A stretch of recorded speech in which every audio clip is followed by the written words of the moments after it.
Hi everybody, and welcome back to the Excellecore Real Estate channel. My name is Jeremy Rickard, and I'm the broker of Excellecore Real Estate here in sunny Central Florida. Want to go over a video today for my sellers, those of you that are interested in selling your house, and I want to talk to you about four ways not to leave money on the table. I want to put the most money back in your pocket. So we're going to go over four ways today not to leave money on the table. As a general practice on a weekly basis, nearly a daily basis, I evaluate the values of homes. I do a lot of opinions of value for banks and that sort of a thing. And so every time I have to do that, each home that I look at, I have to locate at least 6 other homes just to kind of decide on its value. Usually it's 3 listings and 3 sold. So at this point, I've done thousands of these kinds of opinions. So for every 1,000 of those that I do, I actually have to look at about 6,000 properties. And so I get to put my eyes on a lot of homes and see how other agents are marketing properties, what they're doing, why properties maybe are staying on the market longer than others.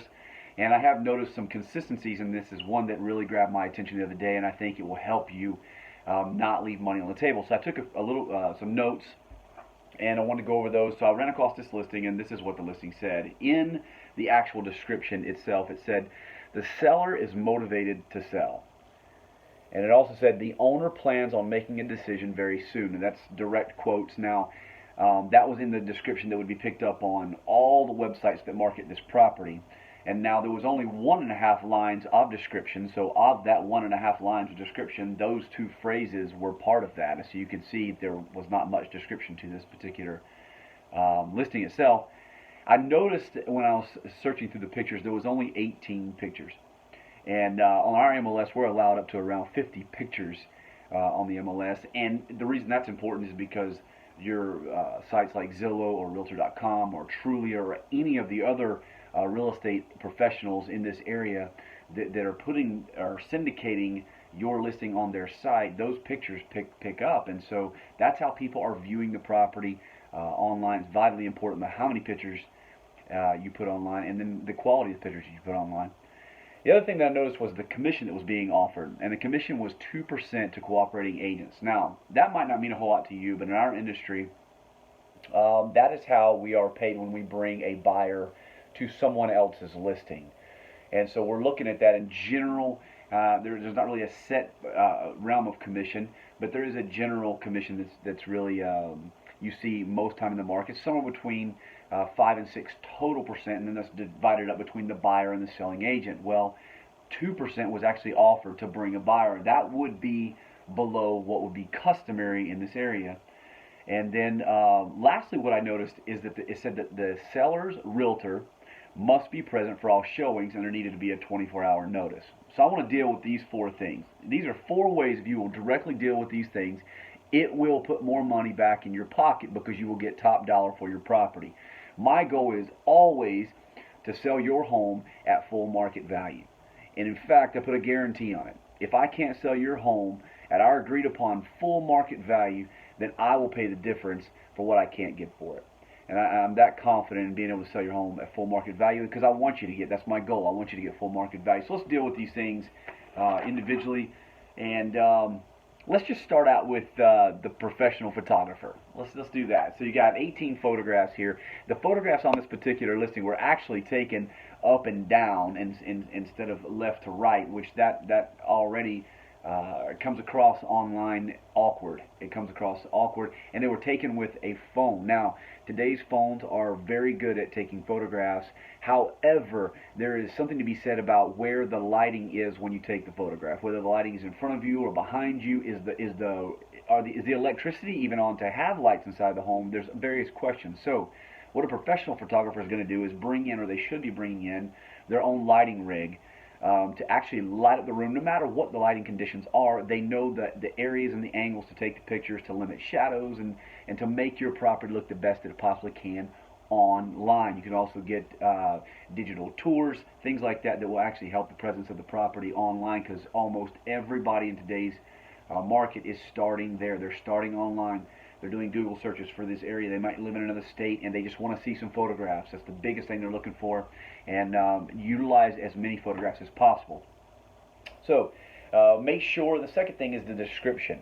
Make sure that the words in the description that your realtor is using vivid words to describe what actually drew you to the property in the first place. Because usually what drew you to the property in the first place will also be drawing other buyers. So let's just assume for a second that you have a very large backyard that's fenced in, and the reason that drew you there was because you have pets that you want, or even children that you just want to allow to go play and feel safe about that happening. How many other people do you think are probably going to want to know that you have a large backyard that's fenced in for their pets or their kids to play, or even possibly to eventually put a pool in or something of that nature? You want to make sure that the things that drew you to the house are communicated in the listing, because there's a good shot they're going to draw other people, and that they're done with vivid language. You can use a lot of characters on the MLS. Your agent should be using as much of that as they possibly can to fully describe your property. Now let's go on to the market value for commission. Here's the situation. So let's say you have two properties that are pretty much equal in a similar neighborhood or similar neighborhoods, and an agent is going through all the various listings that they could potentially show their clients, that they want to highlight or show their clients coming to town. They look at these two listings. One listing is offering 3% commission and one listing is offering 2% commission. This is not rocket science. What is that agent going to do? They're probably going to take your listing and put it in the trash and go show the one that has 3% commission on it. It's just human nature. I mean, you want to get paid for your work. You're going to be doing the same amount of work whether you sell this property, whether you sell that property, but I'm getting more commission over here. That seems like I'm going to go show that one. Now, the situation here is the fact that when we talk about having somebody who says, I'm motivated, and this is, let's go back to the description. I'm suggesting you never, ever, ever put motivated seller in your description. Now, the reason somebody puts that in there in the first place is because they want people to, they think that will create more urgency to get people there. What it actually does is it draws out those who are probably going to give you the least amount of money, because they think, oh, well, this person will probably take less than what they're offering because they're, quote, motivated. What I would assume is if you put your house on the market, you're in some way, shape, or form or fashion motivated to sell your house. Let's just say that's just a given. Don't put it on there. We're just going to assume that's the case. So the problem is that when you put that on there, that you're a motivated seller, and then you offer less than market commission, or the number of photographs or the listing description is not up to par, or the pictures look bad, it doesn't give off the air that this is a really motivated individual, because they're not putting the best foot forward. Now, here's the fourth thing. The fourth thing is how you schedule your showings and how you're advertising the scheduled showings. So what you want to do is open up the possibility for the most amount of buyers. If you open up for the most amount of buyers, the top buyers will come out. So you're already going to give good market commission. That's drawing out the best buyers with the best agents, come see your property. But then you don't want to put so many stipulations that people say, well, I can't make that property, let's just put it to the side. You can always negotiate when the showing can occur. It doesn't mean that just because somebody wants to come see it, you have to say yes. But if you tell them they need 24 hours notice and they only have 10 hours they're in town, the shot of your property getting seen is going to be slim to possibly none. The other thing is, I would highly encourage you not to have your listing agent at the property, and that you not be at the property either. Here's why. When you bring buyers, or when I bring buyers to a house, I want those buyers to take possession as if it's their home. I want them to see it as if it's theirs. If you're there, it mentally suggests this is still your home. They are an unwelcome guest in your home, and it's semi-territorial. And so you'll see, I've watched people's body language when this happens. They put their hands behind their back, they'll put their hands in their pockets, they won't talk very much because they can't feel free to articulate what they really feel about the property, because you're there and they don't want to offend you. The same thing goes, your agent is an extension of you. Your agent represents you, and when they have to be there, it creates a very uncomfortable situation when maybe they want to say something that could be perceived as negative about the property, and they want to talk to their agent about it. So I'm encouraging, do not set it up to where you have to have your agent there or you have to be there. The other thing is a 24-hour notice. I wouldn't even worry with a 24-hour notice. Let's assume that you do have to have one. You don't have to put it on there, but they still have to schedule an appointment with your agent. But just for a second, let's assume that you could accommodate on a particular Saturday a 5-hour notice. and these buyers were just in town for a limited period of time, you wouldn't want to miss out or not have them come see your property because you're stipulating a 24-hour notice. So in that situation, maybe you can say, yeah, come on and show the property.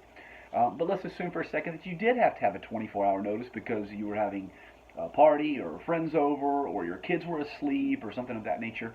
Then you could just tell your agent, hey, let them know we can't show the property at this time, but give them the soonest possible time that the property could be available to be seen. Again, you're in control as a seller. You're in control, but you don't have to put those stipulations out there at the forefront because it does limit your buyer pool. So let's go over the 4 ways.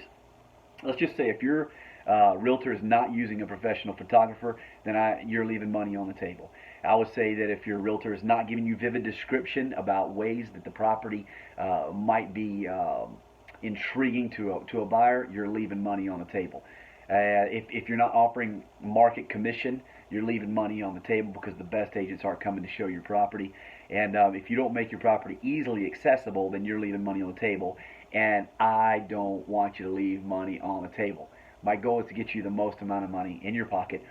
So at Excellecore Real Estate, we operate by 3 things. We don't want fear to be in the equation. And how do we overcome fear? We overcome it by education and knowledge. We want you to make informed decisions and take the fear out of the mix. When you don't know, it's what causes some anxiety, and I want you to know. And then lastly, I want to be your guide. So we don't operate by fear. I want to get you as educated as possible, and I want to be your guide, especially if you're moving here to the Central Florida area. Contact us. You can reach us at sold@excellecorerealestate.com. You can follow us on all our social medias, Facebook and Instagram. I would greatly appreciate it if you would like, share, and subscribe, especially share the videos to those of your friends who are thinking about selling that you feel like it could benefit. I greatly appreciate that.